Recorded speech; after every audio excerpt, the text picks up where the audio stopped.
support Michael Galbraith. And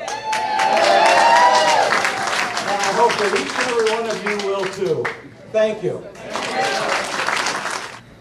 The first line of the Constitution reads, "We the people, in order to create a more perfect union." It doesn't read, "We the money, in order to line the pockets of the very, very few." So in this election, we the people will vote.